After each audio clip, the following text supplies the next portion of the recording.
RBI governor को और निर्मला सीतारमण क्या कर रही है फाइनेंस में, इन लोगों को ये तक नहीं मालूम। एक बैंक, दो बैंक, चार चार पीएनबी बैंक, कितनी बैंकें बंद हो चुकी हैं, कंट्रोल नहीं है इन लोगों से। शासन में बैठ के क्या कर रहे हैं? ये बस गवर्नमेंट है। ये मोदी जो बोलती है ना, वो कोई मतलब उसका कोई मतलब ही नहीं है। कोऑपरेटिव बैंक है, कितने जनों का पेंशन पड़ा हुआ है, कितने जनों को क्या पड़ा हुआ है, कोई उनसे कोई मतलब ही नहीं है। नमस्कार, आप देख रहे हैं लोकहित न्यूज चैनल और आज हम आपको एक ऐसी खबर दिखा रहे हैं जो कि आम जनता से जुड़ी हुई है। जी हाँ, मीरा रोड में न्यू इंडिया बैंक के पास अभी हम खड़े हैं, जहां पर सैकड़ों की तादाद में लोग इकट्ठा हुए हैं। इन लोगों के मेहनत की कमाई, खून पसीने की कमाई इस न्यू इंडिया बैंक में जमा है, लेकिन पिछले एक हफ्ते से न्यू इंडिया बैंक को बंद कर दिया गया है। लोगों को पैसे निकालने की मनाही कर दी गई है।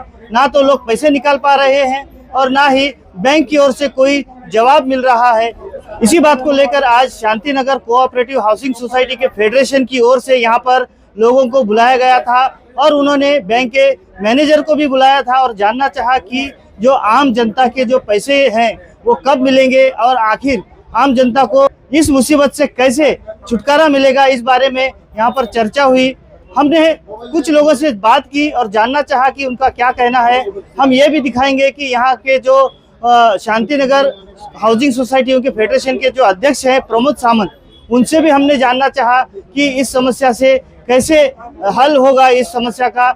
लेकिन इस बारे में अभी तक कोई जानकारी खुलकर सामने नहीं आ रही है। लेकिन अगले 7 दिनों में ये कहा गया है कि लोगों को कुछ ना कुछ आश्वासन जरूर मिलेगा। आइए सुनते हैं हम कुछ लोगों से और जानते हैं कि उनकी क्या समस्याएं हैं। साथ ही शांतिनगर हाउसिंग सोसाइटी फेडरेशन के जो अध्यक्ष हैं प्रमोद सामंत, उनसे भी जानते हैं कि उन्होंने जो मैनेजर से बात की उन्होंने क्या आश्वासन दिया है।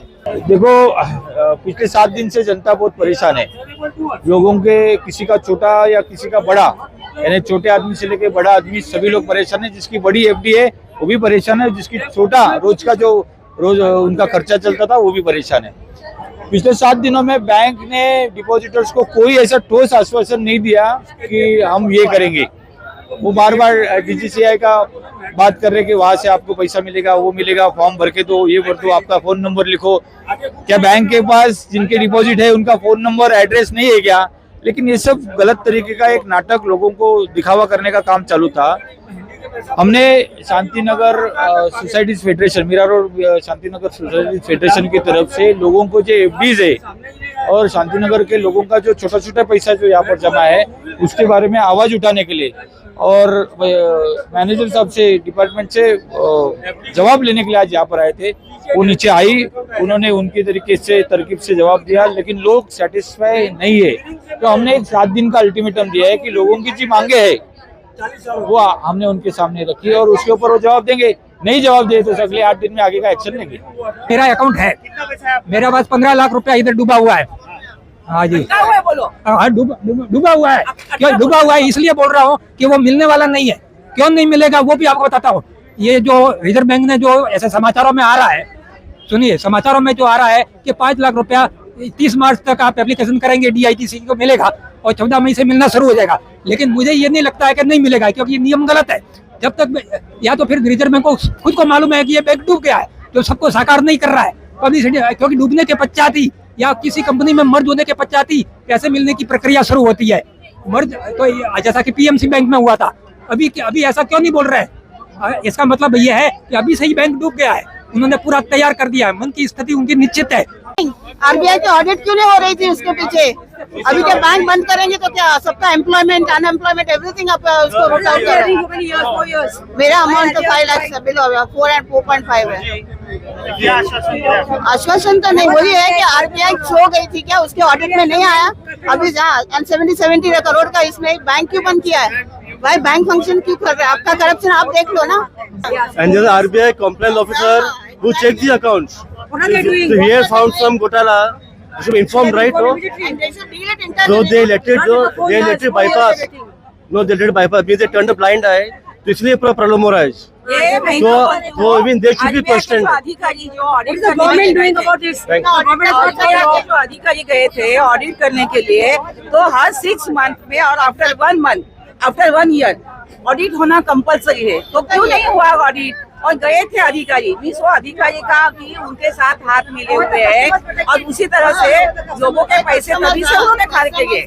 3 साल से बैंक की कंडीशन खराब है, लोन रिकवर नहीं हो रहा है, तो आरबीआई के ध्यान में ये बात क्यों नहीं आई? तो आरबीआई ने इस पर क्यों डिसीजन नहीं लिखा? तो ये मिली भगत है, मिली भगत है। तो ये लोगों को इस लोकशाही बोलते ना, लोकशाही लोकांसाठी लोकांनी केले लढायचं, मग आम्ही यांना जिंकून देतो, आमच्या संरक्षण आम्ही टॅक्स करून पैसे टॅक्सेस पैसा भरून आम्ही साधारण माणसाने पैसे भरेल, आमचा कुठलाही काळा पैसा नाहीये। मग काळा पैसा नाहीये तर आम्हाला आमचा पैसा नको का मिळाला? सरकारची पण जबाबदारी आहे। आता इलेक्शन येत आहे, जर असं सरकारने आम्हाला न्याय दिला नाही तर सगळ्याच्या सगळ्या मीरा रोडला आणि जेवढ्या सोसायटी आहेत आम्ही ह्याच्या विरुद्ध आवाज उडू की आम्हाला आमचे 100% पैसे, 5 लाख नाही, 5 असू दे, 15 असू दे, 25 असू दे, ज्याने व्हॉलेंटरी घेतलाय त्यांनी पैसे ठेवलेत, मग त्यांचा अधिकार नाही की त्यांना पैसे मिळाले पाहिजेत, मिळालेच पाहिजेत। 5 लाख नाही, 6 महिने त्यांनी घ्यावं, त्यांनी ऑडिट करावं, पण 100% पैसे लोकांना मिळाले पाहिजेत। उद्या 10,000 रुपयाचा स्वीप याला पगार आहे, सोसायटी गाडी सेक्रेटरी चेअरमन आणि बॉडी काही त्यांच्या खिशातून पैसे देणार, कुठून आणायचे पैसे? त्यांनी सोसायटीला कमीत कमी 30,000 विड्रॉ करायची परमिशन ऍट ए टाइम द्यायला पाहिजे, कमीत कमी 30 ते 40,000 रुपये ते त्यांना द्यायलाच पाहिजे आणि ही त्यांना द्यायला पाहिजे। प्रत्येक महिन्याला सोसायटीला 40 से 50,000 रुपये विड्रॉ करायचा अधिकार मिळाला पाहिजे। जब भी देना बैंक बंद हुआ, मोरेटोरियम लगा, तभी सबको 20,000 रुपया पर मंथ विड्रॉवल का परमिशन दिया था। खाली इतना बोला कि लोन किसको नहीं मिलेगा, बट इन दिस केस क्या हुआ है कि इन लोग ने ना लिक्विडेट किया है, ना बैंक का लाइसेंस कैंसिल किया है, ना ही विड्रॉवल परमिट कर रहे। 10,000 20,000 तो विड्रॉ करने दो, आदमी लोग जिएगा कैसा? तो ये तो आरबीआई के लोग को भी मालूम है। 2021 में यही बैंक के सीनियर मैनेजर लोग ने लेटर लिखा है आरबीआई को। आरबीआई क्या कर रही थी? सो रही थी, क्योंकि उन लोग ने भी घूस खाया है, आरबीआई भी इसमें शामिल है। अभी इन्वेस्टिगेशन में खाली वो एक आदमी को 2 आदमी को पकड़ा, कोई मतलब नहीं है। अभी तुम आरबीआई का ऑडिट करने वाला, ऑडिटर और बोर्ड ऑफ डायरेक्टर, इन लोग को सबको अरेस्ट करके अंदर डालो, सब बाहर निकलेगा बात, किसको क्या पैसा दिया है, इन लोग ने पैसा किधर कहाँ वापरा है, सब मालूम पड़ेगा। उन लोग अभी फरार हो गए, अभी चले जाएंगे आउट ऑफ इंडिया, तो पैसा किधर के गया पैसा। एफडी मोहन भाई, हमारी एफडी का क्या होएगा? जो हम लोगों ने यहाँ पे रखे हैं उसका क्या बनेगा? जो हमको जानकारी मिली है? नहीं, मेरे को कुछ जानकारी नहीं मिली। यही मिला है कि भाई 5 लाख का फॉर्म आपको दिया जाएगा। मेरा घर उसी के ऊपर चल रहा है, वही एफडी पे, क्योंकि मैं रिटायर आदमी हूँ। तो क्या कर सकते हैं मोहिन भाई, आप बताइए। हम ना उधर जा सकते हैं ना इधर जा सकते हैं। इन लोगों को पहले से मालूम है कि 2 साल से ये घपला चल रहा है, तो ये लोग अपने कस्टमरों को बोल नहीं सकते हैं। जब आप मैसेज करते हो, लोन दिया किसी ने, दूसरे दिन घर पे पहुंच जाएंगे पुलिस लेके कि भाई हमारा लोन चुकाओ पहले। अभी आप ही कुछ कर सकते हो, देख लो। रेगुलेटरी बॉडी है तो इतना टाइम से कर क्या रही है, हमको ये समझ में आता है। ऑर्डिनरी आदमी जो है, अभी जो मध्यम वर्ग वाला, EMI भरना है, लाइट बिल भरना है, सब ये ऐसे ही उसमें जा रहा है, तो अभी आदमी जाएगा कहाँ, कैसे करेंगे बताइए। एक बार पैसा अटक गया, भले टाइम लगे, लेकिन टाइम कितना लगेगा उसका भी कोई भरोसा नहीं है ना। जितना आरबीआई से एक ही रिक्वेस्ट है अभी, जितना उसे उतना जल्दी करे, ताकि आम आदमी को थोड़ा रिलीफ मिले और चैन से सो सके। मेरा तो अमाउंट है 1,97,000 और जिस दिन ओपनिंग बैंक हो गई उसी दिन से खाता मेरा चालू है। उसके अंदर अभी 28 तारीख का कुछ टाइम दिया है, तो उसके बाद में अभी क्या मिलेगा क्या नहीं मिलेगा कुछ पता नहीं। आपका गुजारा कैसा हो रहा है बैंक पर? अब क्या गुजारा तो हमारा इसी के ऊपर है, सब इसी के ऊपर चलता है। क्या बोला अभी मैनेजर ने? मैनेजर बोला कि 28 तारीख को कुछ मिलेगा, उसके बाद अभी देखिए क्या होता है नहीं होता है। देखिए कि सवाल ऐसा है कि लोगों का मेहनत का, जैसा ऐसा कहा जाता है कि मीरा भाईंदर की ये तभी के समय की मीरा रोड की ये पहली बैंक है।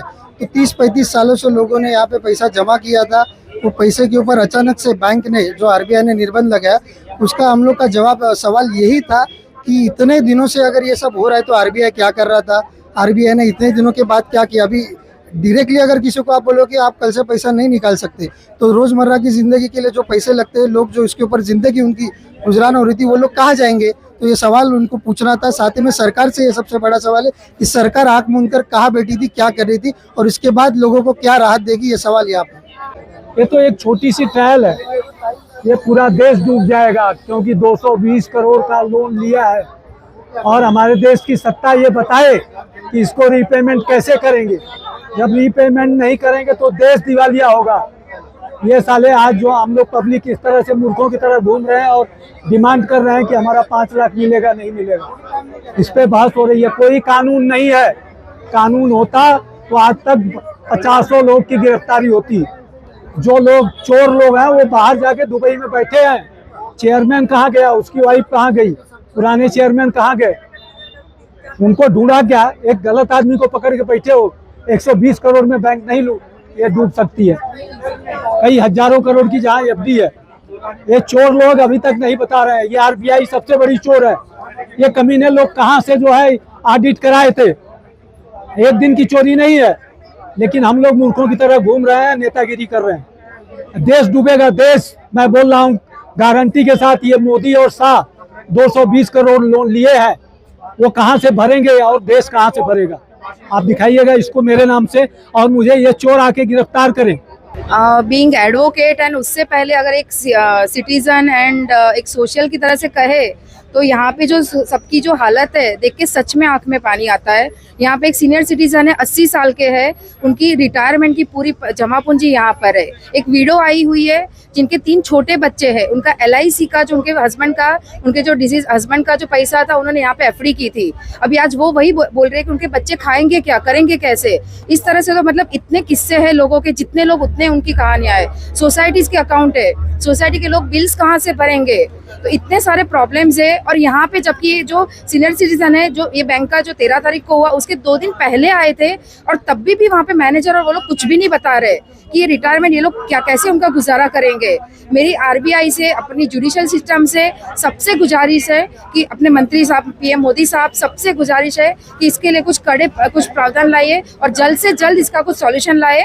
और लोन का सब रिकवरी का जल्दी करिए, उनकी प्रॉपर्टी सीज करिए, और इनके जो रियल जो जेन्युइन लोग हैं उनके एटलीस्ट पैसे थोड़े थोड़े रिलीज करना शुरू करें और डिपॉजिट विड्रॉल का एटलीस्ट काम शुरू करें। तो देखा आपने, इस प्रकार से न्यू इंडिया कोऑपरेटिव बैंक के मैनेजर यहाँ पर आए थे, उसके साथ लोगों से चर्चा हुई, लेकिन लोगों को कोई भी समाधान कारक यहाँ पर जवाब नहीं दिया गया। और लोगों में ये संभ्रम बना हुआ है कि आखिर उनके मेहनत की कमाई इस बैंक में जो जमा है वो उन्हें कैसे मिलेगी। अभी फिलहाल तो यही जानकारी निकलकर सामने आ रही है कि यहाँ पे लोगों को 7 दिनों का समय दिया गया है कि 7 दिनों के अंदर बैंक मैनेजर अपने वरिष्ठों से बात करके जनता को कोई ठोस आश्वासन दे। लेकिन वो आश्वासन क्या होगा, क्या जनता के कमाई का पैसा उन्हें वापस मिल पाएगा या नहीं, इस बारे में कोई भी जानकारी देने से बचते रहे।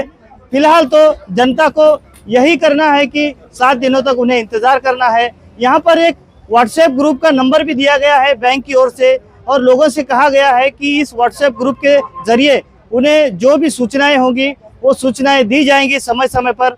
साथ ही जो मीरा रोड के Shanti Nagar cooperative housing society के फेडरेशन है, उन्होंने भी एक व्हाट्सएप ग्रुप बनाने का तय किया है, और उस व्हाट्सएप ग्रुप के माध्यम से लोगों को समय समय पर इस बारे में जानकारी दी जाएगी कि आखिर आगे क्या निर्णय होने वाला है, या जनता को पैसा किस तरह से मिलेगा या नहीं मिलेगा। अब देखना होगा कि इस पूरे मामले पर जो रिजर्व बैंक ऑफ इंडिया है वो क्या निर्णय लेती है। लोगों के लाखों रुपए इस बैंक में फंसे हुए हैं, लोगों में काफ़ी आक्रोश है, लोगों में गुस्सा है, क्योंकि आज पैसे ना मिलने की वजह से कई लोगों की जिंदगियां अधर में अटकी हुई हैं। अब उनका भविष्य क्या होगा, इस बारे में एक बहुत बड़ा सवालिया निशान लगा हुआ है। अब देखना होगा कि सरकार इस पर क्या भूमिका लेती है और क्या निर्णय लेती है, ये देखने वाली बात होगी। इस बारे में जो भी अपडेट्स होंगी हम आपको समय समय पर बताते रहेंगे। आप बने रहिए हमारे साथ, देखते रहिए लोकहित न्यूज चैनल, और इस प्रकार की और खबरों को देखने के लिए हमारे चैनल को सब्सक्राइब करना भी ना भूलें। धन्यवाद।